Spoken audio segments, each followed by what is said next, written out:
Hello রেনার্স, একটা খুবই বাজে খবর আছে আমাদের মোহনবাগানের সমর্থকদের জন্য। আর সেটা হলো যে আরমান্দো সাদিকো, আমাদের Albanian striker, final match ISL cup final খেলবেন না। হ্যাঁ, আরমান্দো সাদিকুকে এআইএফএফ ব্যান্ড করে দিয়েছে আইএসএল কাপ ফাইনালের জন্য। আর আরমান্দো সাদিকুর কোনো চান্স নেই আইএসএল কাপ ফাইনাল খেলার। আর এর আগেও আরমান্দো সাদিকু সেমিফাইনালও খেলেনি সেকেন্ড লেগটা, কারণ ফার্স্ট লেগে আরমান্দো সাদিকু ডাবল ইয়েলো পেয়েছিল।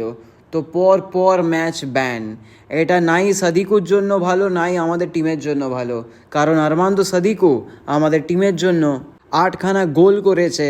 আর তার থেকেও বড় কথা, আরমান্দো সাদিকো একটা খুবই কি প্লেয়ার আমাদের টিমের। স্পেশালি এখনও কি সুন্দরভাবে যে বল হোল্ড করে, তার উপরে যে ক্রসগুলো তোলে আর যে অ্যাসিস্ট দেয়, বল বাড়ায়, থ্রু বল খেলায়, ওগুলো খুব সুন্দর। আপনি যদি ওটার ডিটেলসে জানতে চান যে সাদিকুর ইম্পর্টেন্স কী আমাদের টিমের জন্য, ওটার ওপর আমি ডিটেলসে ভিডিও বানিয়েছি।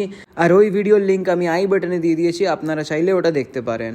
আর এটা খুবই বাজে জিনিস হলো যে আমাদেরকে এরম জিনিস ফেস করতে হচ্ছে, যেখানে আমাদের আরমান্দো সাদিকু নেই। আমাদের যে দুটো স্ট্রাইকারের কম্বিনেশনে আমরা খেলতাম, যে ফার্স্ট হাফে সাদিকু, তারপর 1 ঘন্টা পরে কামিন্স, বা মাঝে মাঝে 1 ঘন্টা কামিন্স তারপর সাদিকু, এটা খুবই কাজে লাগতো, খুব ট্যাকটিক্যাল অ্যাডভান্টেজেস থাকতো আমাদের কাছে। এটা কিন্তু আমাদের কাছে এখন থাকবে না। আর এটা একটা খুবই ব্লান্ডার ডিসিশন যে হঠাৎ করে ডিসিপ্লিনারি ব্যান দিল সাদিকুকে। আর তাও ব্যানটা দিল যখন আমরা সেমিফাইনালে উঠে গেলাম, তারপরে ব্যানটা দিল এআইএফএফ।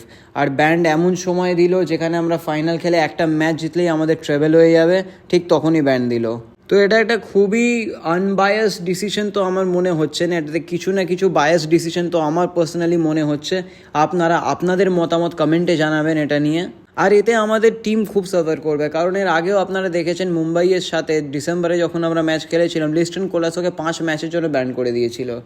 এমন ব্যান করেছিল লিস্টনকে তো খুঁজেই পাওয়া যাচ্ছিল না। এরম আমার তো মনে হচ্ছিল লিস্টন খেলা না ভুলে যায়, এত বড় ব্যান ছিল ওটা। 5 ম্যাচের ব্যান এত বড়, কারণ আমাদের লিগ কিন্তু ছোট। আমাদের লিগ ওই 38টা ম্যাচ হয় না প্রিমিয়ার লিগ, লালিগার মতো, যে এটা আমরা করতে পারি 5 ম্যাচ ব্যান, কিন্তু করা হয়েছিল। তারপর লিস্টন যখন গেছিলো তখন আমি ভিডিও বানিয়েছিলাম যে লিস্টন কেন আমাদের টিমের জন্য এত ইম্পর্টেন্ট প্লেয়ার, আর ও আসলে কী কী অ্যাডভান্টেজেস হবে। আর ঠিক তাই হলো, লিস্টন এখন সুপার ফর্মে আর আমরা এখন জিতছি।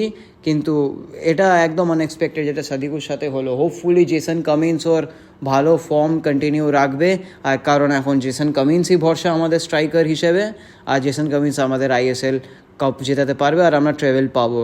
কিন্তু সাদিকুর যেটা হলো, এটা নিয়ে আপনার কি মতামত, আপনারা প্লিজ আমায় কমেন্টে জানান। আমি আপনাদের মতামতও জানতে চাই। আমার খুব শকিং লাগছে, নিজেই বুঝতে পারছি না, যে কিছুই বুঝতে পারছি না এই হিসেবে। কমপ্লিটলি জাস্ট শকড, পুরো শকড। তো কমেন্টে জানান। আর আপনার যদি ভিডিওটা ভালো লেগে থাকে তাহলে চ্যানেলটাকে সাবস্ক্রাইব করবেন, ভিডিওটাকে লাইক করবেন। আর আনটিল নেক্সট টাইম, জয় মোহনবাগান।